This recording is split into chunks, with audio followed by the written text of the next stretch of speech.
everybody, Mrs. Jamalski here. Happy Friday. So today we are reading A Bad Case of Stripes by David Shannon. And I have my stripes on. Does anybody else have stripes on today? All right, let's see what this book is all about. Easy. Camilla Cream loved lima beans, but she never ate them. All of her friends hated lima beans, and she wanted to fix it. Camilla was always worried about what other people thought of her. Today, she was fretting even more than usual. It was the first day of school, and she couldn't decide what to wear. There were so many people to impress. She tried on 42 outfits, but none seemed quite right. She put on a pretty red dress and looked in the mirror, and then she screamed. Her mother ran into the room, and she screamed too. "Oh, my heavens," she cried. "You're completely covered with stripes." This was certainly true. Camilla was striped from head to toe. She looked like a rainbow. Mrs. Cream felt Camilla's forehead. "Do you feel all right?" she asked. "I feel fine," Camilla answered. "But just look at me." "You get back in bed this instant," her mother ordered. "You're not going to school today." Camilla was relieved. She didn't want to miss the first day of school, but she was afraid of what the other kids would say, and she had no idea what to wear with those crazy stripes. That afternoon, Mr. Bumble came to examine Camilla. "Most extraordinary," he exclaimed. "I've never seen anything like it.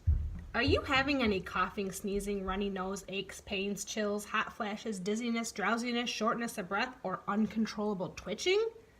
"No," Camilla told him. "I feel fine."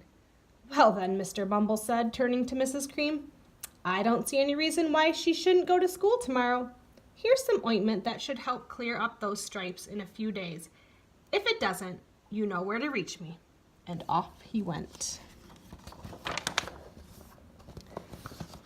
The next day was a disaster. Everyone at school laughed at Camilla. They called her Camilla Crayon and Night of the Living Lollipop.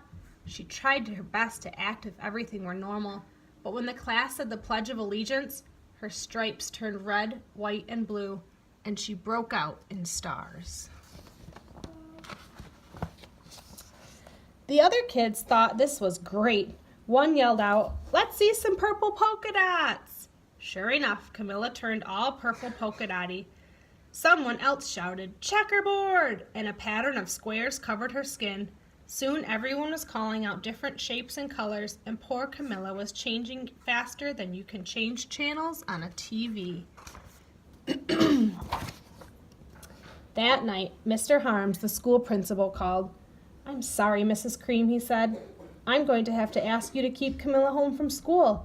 She's just too much of a distraction, and I've been getting calls from the other parents. They're afraid those stripes may be contagious." Camilla was so embarrassed. She couldn't believe that 2 days ago everyone liked her. Now nobody wanted to be in the same room with her. Her father tried to make her feel better. "Is there anything I can get you, sweetheart?" he asked. "No, thank you," sighed Camilla. What she really wanted was a nice plate of lima beans, but she had been laughed at enough for one day.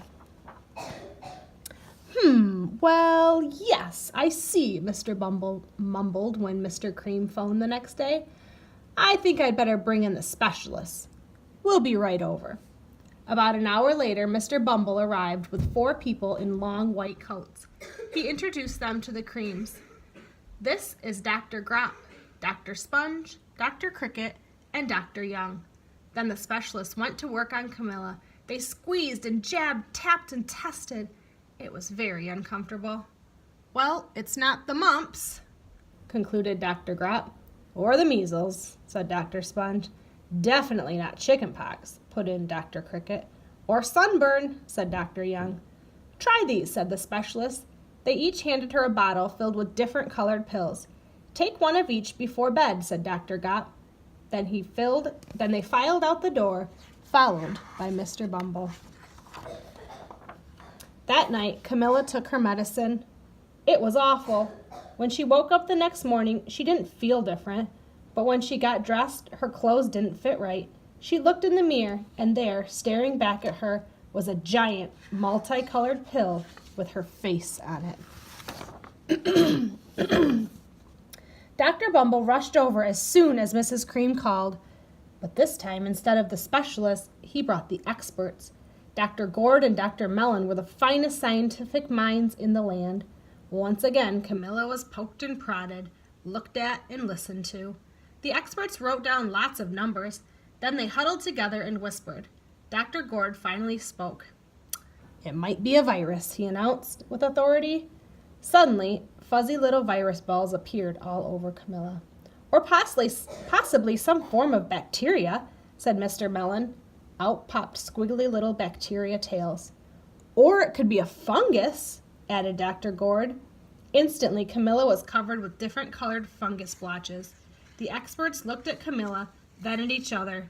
"We need to go over these numbers again back at the lab," Dr. Gord explained. "We'll call you when we know something."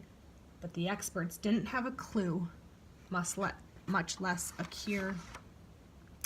By now, the TV station and news station had found out about Camilla. Reporters from every channel were outside her house telling the story of the bizarre case of the incredibly changing kid. Soon a huge crowd was camped out on the front lawn. The Creams were swamped with all kinds of remedies, from psychologists, allergists, herbalists, nutritionists, psychics, an old medicine man, a guru, and even a veterinarian. Each so-called cure only added to poor Camilla's strange appearance until it was hard to even recognize her.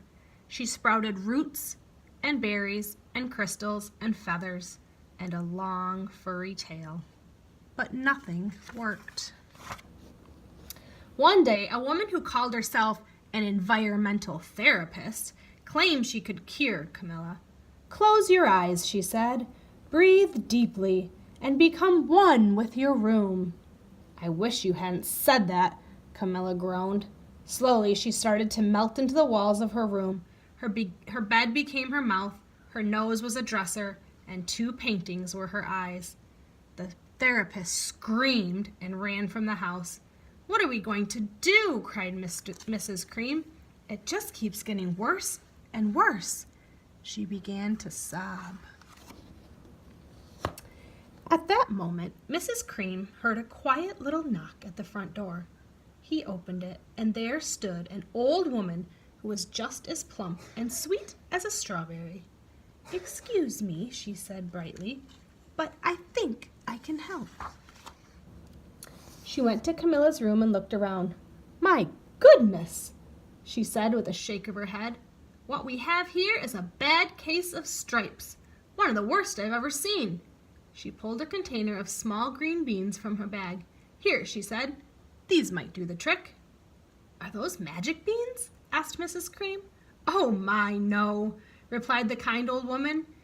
"There's no such thing. These are just plain old lima beans. I'll bet you'd like some, wouldn't you?" she asked Camilla. Camilla wanted a big heaping plateful of lima beans more than anything, but she was still afraid to admit. "Yuck," she said. "No one likes lima beans, especially me." "Oh dear," the woman said sadly. "I guess I was wrong about you." She put the beans back in her bag and started towards the door. Camilla watched the old woman walk away. Those beans would taste so good, and being laughed at for eating them was nothing compared to what she'd been going through. She finally couldn't stand it. "Wait!" she cried. "The truth is, I really love lima beans." "I thought so," the old woman said with a smile. She took a handful of beans and popped them into Camilla's mouth. "Mmm," Camilla said. Suddenly the branches, feathers, and squiggly tails began to disappear. Then the whole room swirled around. When it stopped, there stood Camilla, and everything was back to normal. "I'm cured," she shouted. "Yes," said the old woman. "I knew the real you was in there somewhere." She patted Camilla on the head, then she went outside and vanished into the crowd. Afterward, Camilla wasn't quite the same. Some of the kids at school said she was weird, but she didn't care a bit. She ate all the lima beans she wanted, and she never had even a touch of stripes again. So there you have it. The moral of this story is just be yourself. Be yourself and be wonderful in this world, and everything will be great. Have a good weekend. We'll see you back Monday.